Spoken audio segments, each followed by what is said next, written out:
All right, you guys. So I'm here today to give you my review of Justice League versus the Fatal Five. And guys, I have to tell you something. I can't tell you guys how how much how much I physically and nostalgically enjoyed this movie, guys. So I can tell you that it is set in the Justice League Unlimited universe. So we basically start off in the 31st century, and we we we we go into the headquarters of the Legion of Heroes. So yes, guys, this movie does have references to the follow-up to Justice League Unlimited, the Legion of Heroes, and basically Starboy, which will be one half of the main um, duo of this movie, is basically trying to deal with this group known as the Fatal Five, which consists of this this guy that can basically disintegrate everything, called Marone or Moro or something. This the cyborg of the Fatal Five,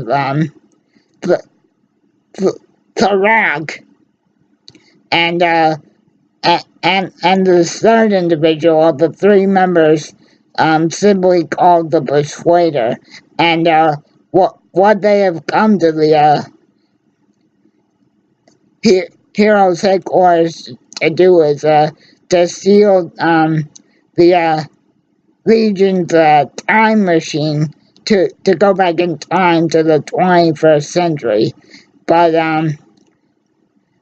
Starboy is suffering from schizophrenia and has missed one of his injections of medication that he has to take in order to keep his mental status in check. So after the Fatal Five has basically breached all of the Legion's defenses, Starboy basically travels to the goes to the time machine's chamber, and Saturn Girl and Brain Boy, which if you guys don't remember who Brain Boy is, he is basically the good version of Brainiac. And Starboy, even though he has forgotten to take his medicine, as pointed out by Saturn Girl, who is voiced by Tara Strong, Southern Girl basically says, Starboy, you haven't had your injection of medicine yet, and the strain of having to keep that door shut will only make your mental state worse. And then Starboy says, stay out of my head, Cyber Girl. We have bigger problems to deal with. And then the three members of the Fatal Five basically do manage to penetrate the time machine's hangar, I guess you can call it. But Brain Boy tries to come up with the clever idea to basically booby trap the time machine, to where even if the three members of the Fatal Five can get to it will basically freeze them in time.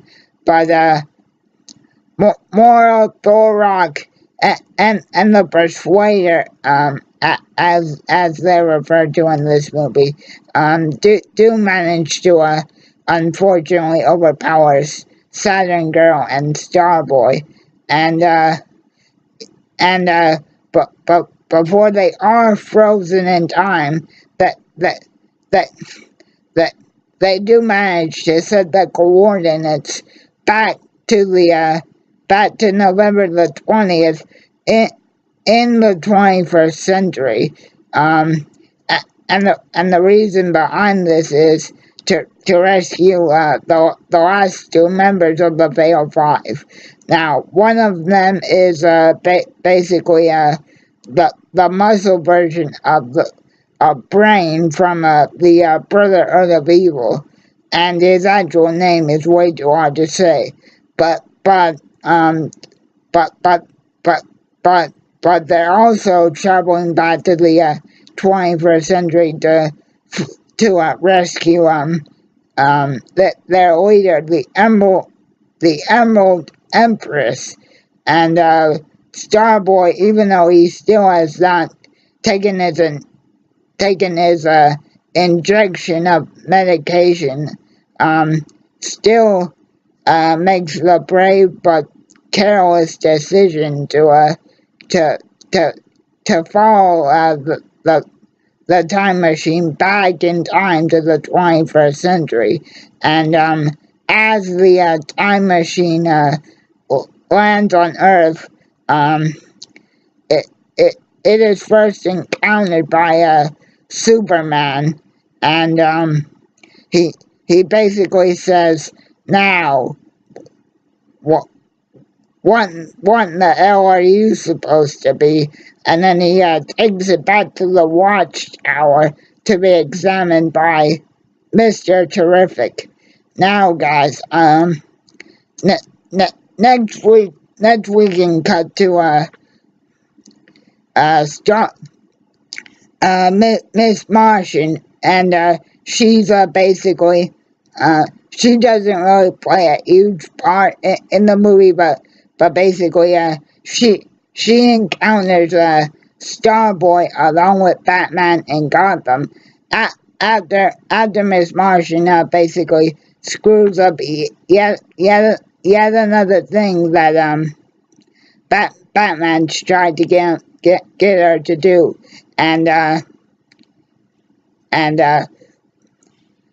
Starboy in the 21st century, guys, the medication that he takes for his schizophrenia, it doesn't exist. So Starboy is basically completely in a state of disorientation, and also because he hasn't taken his medicine, he can't remember who he is or a single thing about the Fatal Five. All he does remember is bits and pieces and something about the Five and this thing called the Limelight, which I'll get to in a minute. But then after Starboy basically tries to find his medicine to no avail at the Gotham pharmacy, the cops are called, and they can't deal with Starboy's powers either. So Batman, voiced by Kevin Conroy, of course, has to basically give Starboy this sleeping gas before taking him to Arkham Asylum. And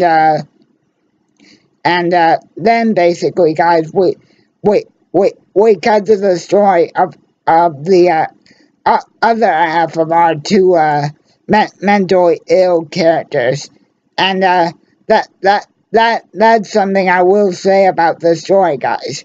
But basically, the thing I told you guys a minute ago about three members of the Fatal Five breaking into the Legion's headquarters to come back in time to rescue their leader and the guy that can disintegrate stuff. Empress also happens to be his girlfriend.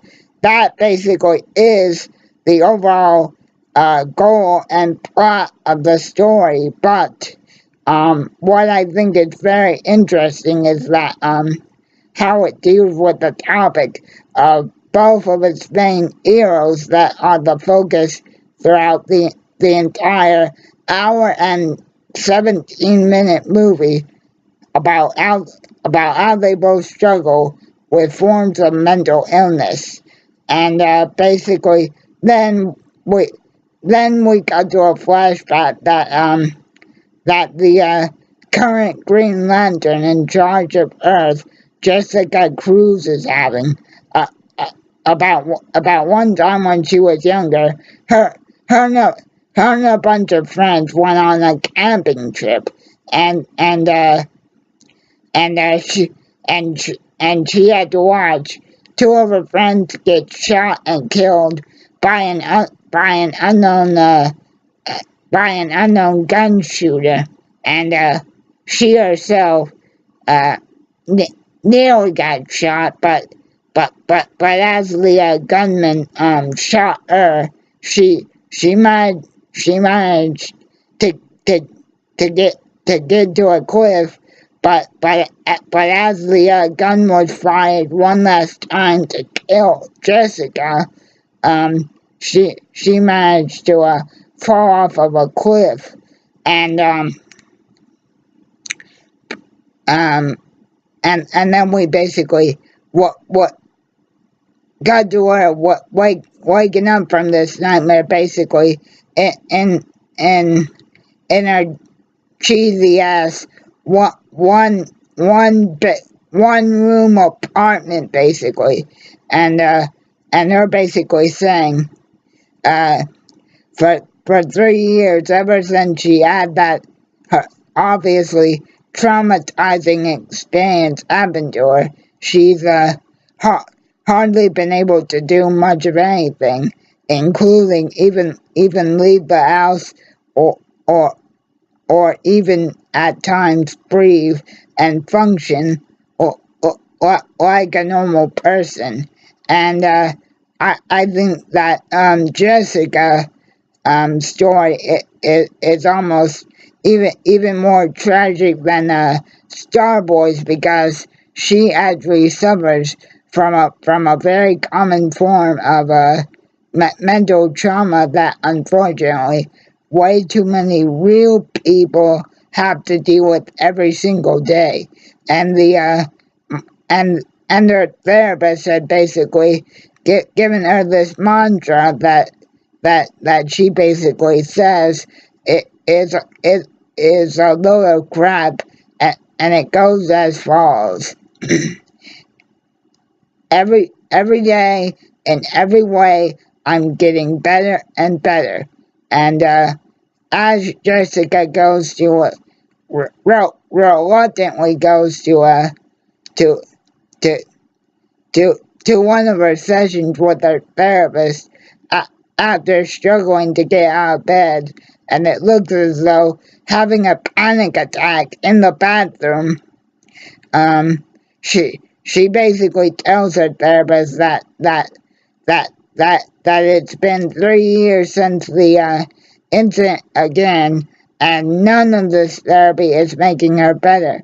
And then she has to tell the therapist that she's basically taking this quote unquote security job, and that security job is being the new Green Lantern in charge of planet Earth. And then and then after she basically get gets the distress signal that the Fatal Five have awakened, she basically runs out of the therapist's office, tries to deal with whatever threat there is. I don't think it is the Fatal Five yet, and then she is basically confronted by Wonder Woman, voiced once again by her original voice actress, and Diana basically says, Jessica, why do you keep blowing off the basically the league's calls? And Jessica basically says, hey, I'm not cut out for any of this crap. Do you know how much of a struggle it is for me to even get out of bed? And then Wonder Woman basically draws her sword and basically makes Jessica dodge it to basically show that she does indeed have the traits to become a good hero and a good member of the Justice League. If she could just get over her trauma. And then we cut to Arkham Asylum, where Starboy has been sort of befriended by no one other than Two-Face. And guys, I have to tell you something. It was truly a full blast of nostalgia to see Two-Face in his classic Batman the Animated Series design. But this time around, Harvey is actually in control of Two-Face and basically tells Starboy to try and lay low. But basically after that, Starboy basically has a trigger moment because again, guys, the medicine he needs for his level of schizophrenia does not exist in the 21st century. So the medication that Arkham Asylum gives him, it helps him, but only for so long. And then after Batman witnesses Starboy's true power in action, he's taken to the Watchtower, if nothing else but as a sign of precaution. And then eventually Jessica is the first one to encounter Moro, Thorok, and the Persuader, who basically need her because she is the only one who can basically take them to Oa's prison, where Emerald Empress and the other member of the Fatal Five are held, and she is literally the key to unlocking both of their cells. So throughout the entirety of the movie, guys, it basically is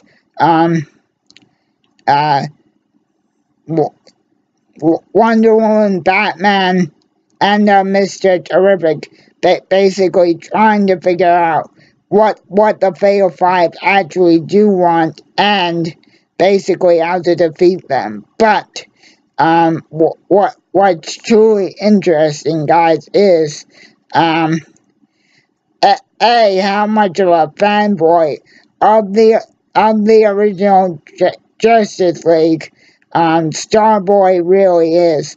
Because, guys, let's remember, in the 31st century, all members of the Justice League have unfortunately obviously passed on. So Starboy and the other members of the Legion of Heroes have only have playsets of what the real Justice League actually looked like and did. So Thomas basically fanboys over that, and Miss Martian, as well as none of the other members of the league can actually get through the Starboy to try and get him to tell them what he knows about the Fatal Five.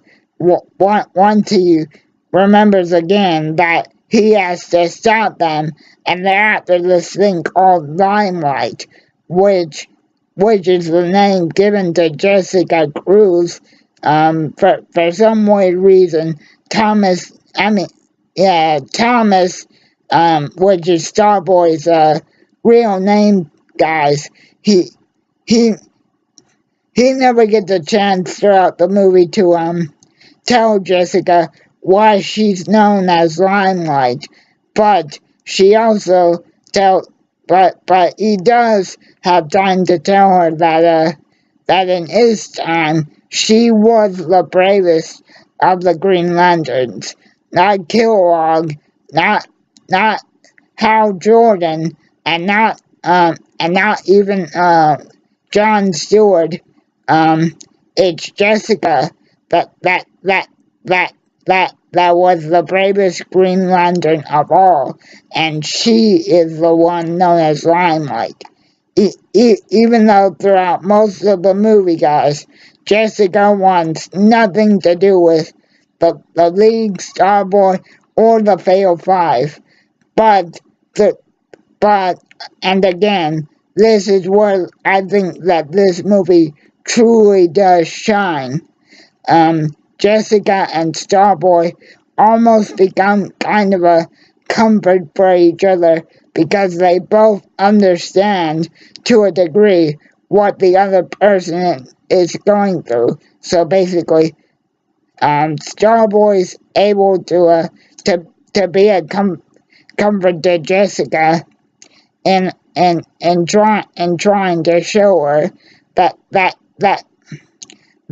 that he understands the trauma that she's going through, but she can also be a great hero, and Jessica in return is also a great asset to the League in that she is the only one that can calm Starboy down when his mental state starts to decline, because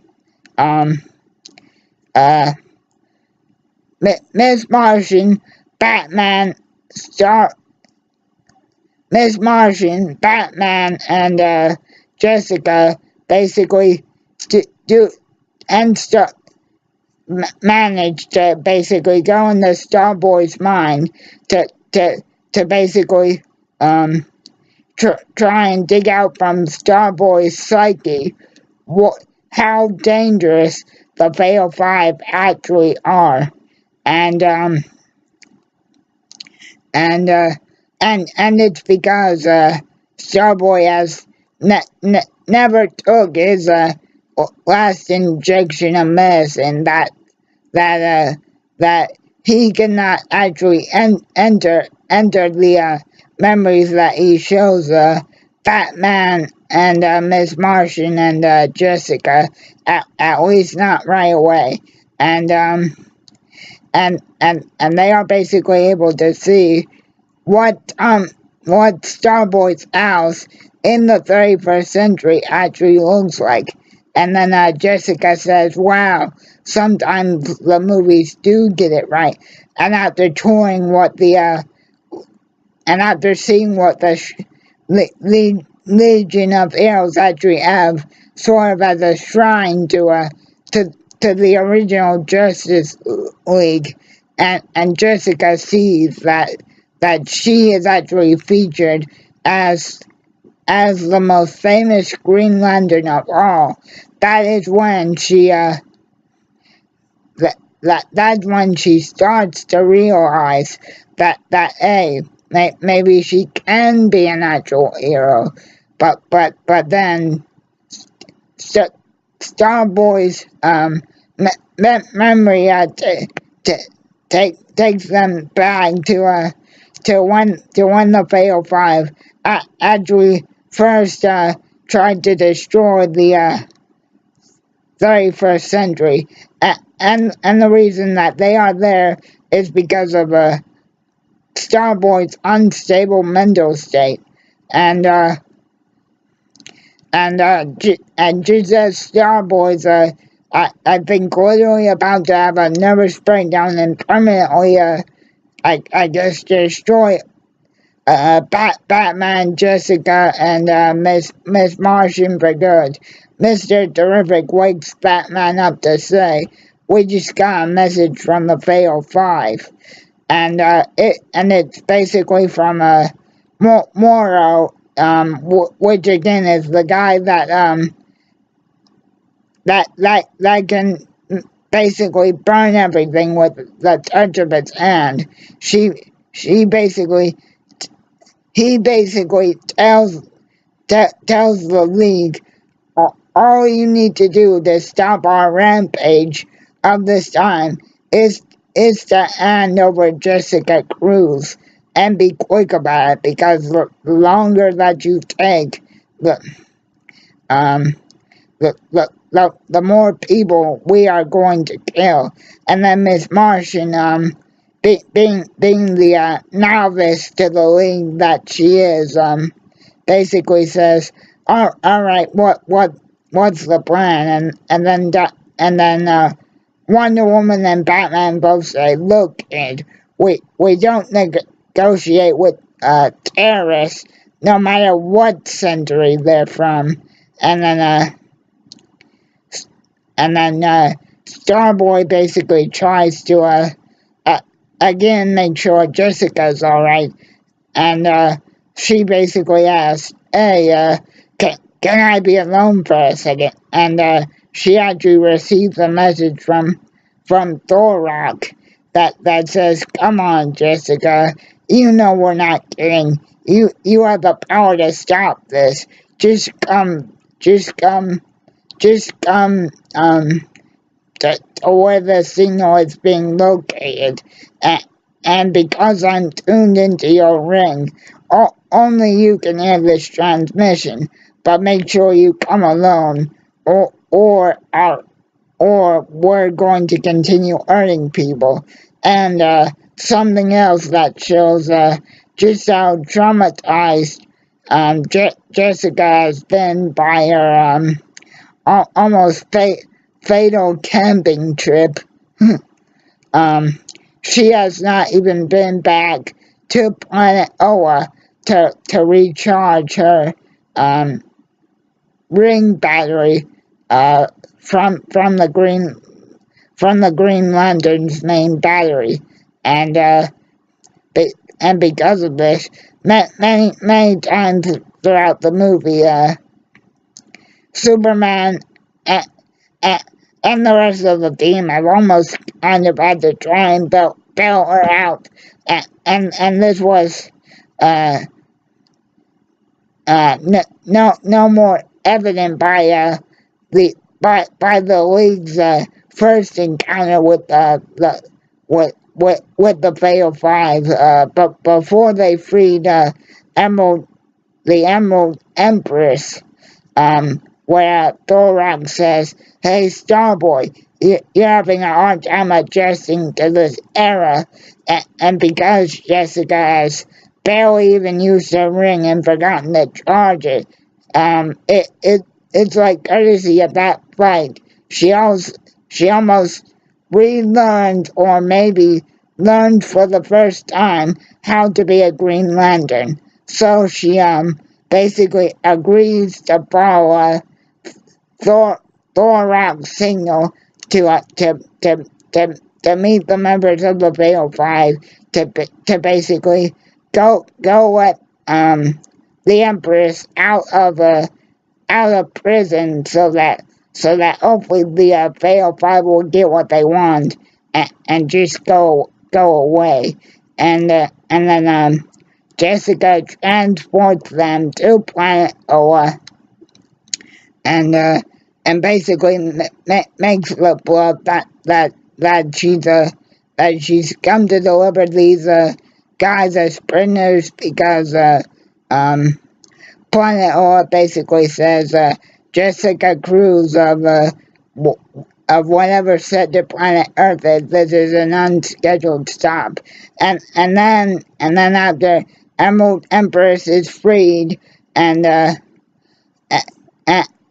basically goes on a rampage, at the Green Lantern prison, even with a little help from everybody's favorite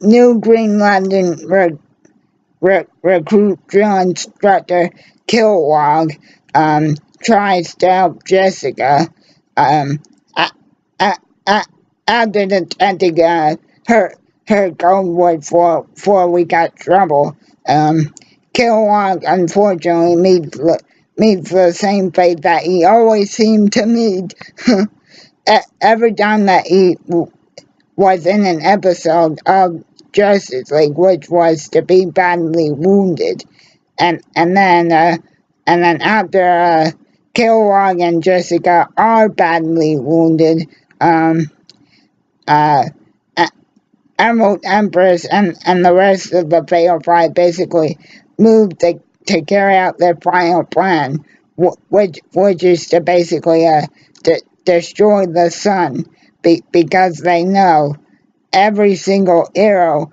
on planet Earth needs the sun in order to survive, and basically that means it if the Fatal Five stops the Justice League in the 21st century, then that means there will be no Legion of Heroes to stop them in their own time when they do return to the 31st century.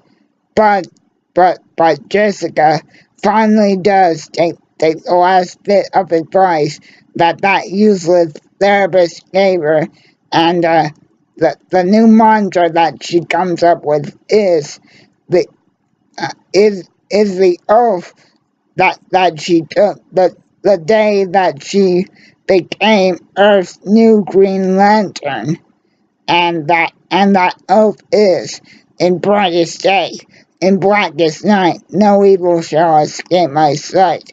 Let those who worship evil's might be won my power, Green Lantern's light. And and with that, guys, she basically tells the Ring after she got Kilowog and his and his backup basically out of the wreckage of the prison. She basically tells the Ring to basically take her home, and then she wakes up and and does join the League for the final confrontation against the Fatal Five, but it's too late. What what what while Jessica was still making her way to the final confrontation, Emerald Empress's robot eye that she focuses all of her power through literally absorbed all of planet Earth's energy, and that is enough energy to destroy the sun. So Superman makes a noble effort to to to try and stop the sun from burning out himself, courtesy of the eye. But but but Starboy says no. I'm the one that needs to do this. And Jessica says, Thomas, no, don't be an idiot. Superman can do this.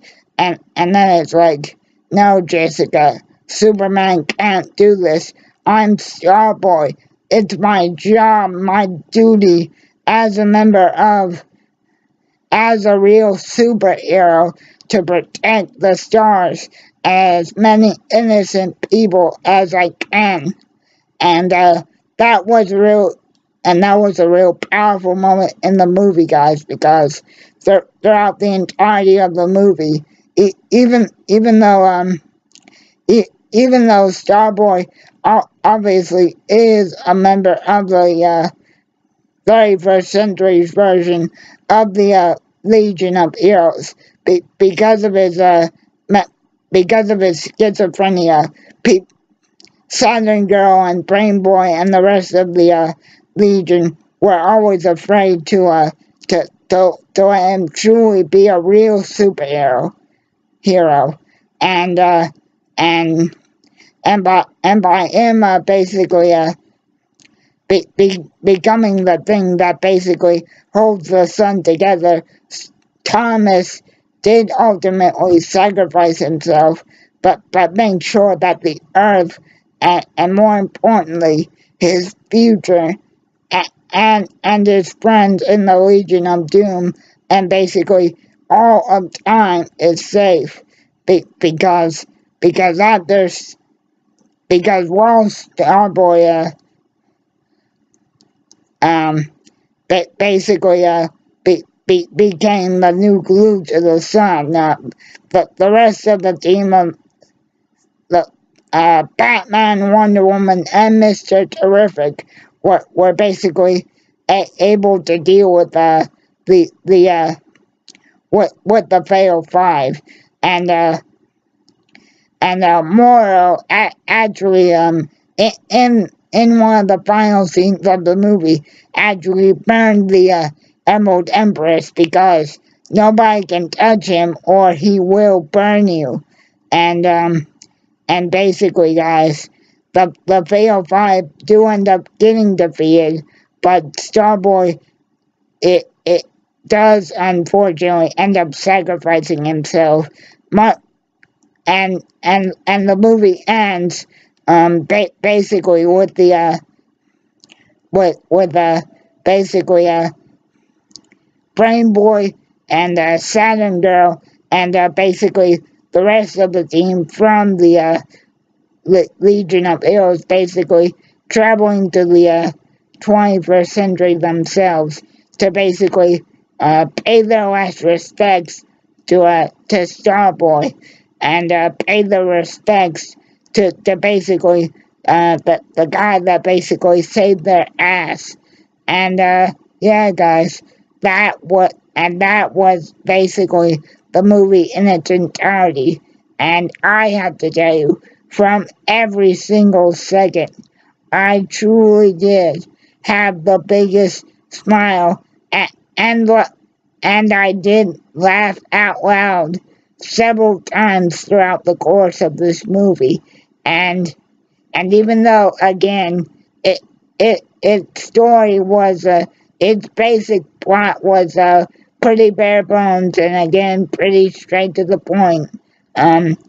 Just the way that it made the brave decision to tackle the topic of mental illness, whether it be a true medical condition, such as a mental condition, rather, excuse me, such as paranoid schizophrenia, or mental trauma, such as surviving a traumatic event like watching two of your friends die, all because of a simple camping trip. And it basically shows, guys, that if you have the courage and the right amount of support, you can basically try. Even if you have a mental illness, you can still be a hero to a person. You can still make difference in the world. You can still be you can still be a good person. You can still have good intentions. The illness doesn't have to define you. You have it, but you can still make an impact on the world. And I think that is ultimately a very powerful message to get to us, the viewers. But just overall, guys, this movie truly from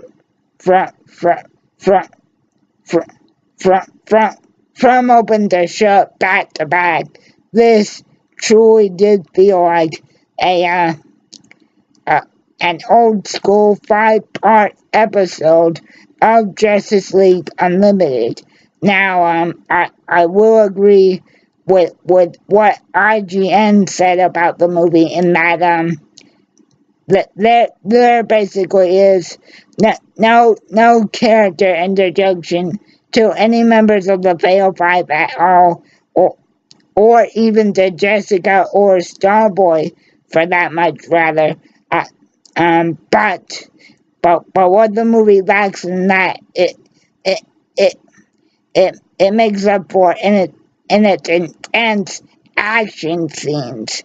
This is one of the most action-packed Justice League animated movies I think that we have seen in years.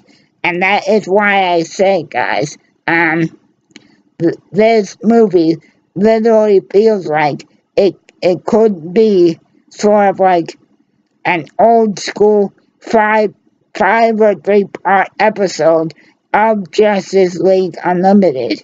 So guys, I truly hope that you did enjoy Justice League versus the Fatal Five, and it will be available on Blu-ray April 16th. And who knows, guys, maybe if we all go out and support this movie, maybe it could inspire a full-fledged comeback of Justice League, the animated series. Because, guys, again, this movie did tackle a very mature theme in the mental illness department again, as I said. But at the end of the day, guys, if you truly were a fan of Justice League, the animated series growing up, I think anybody that loved the show will find something to love about this movie.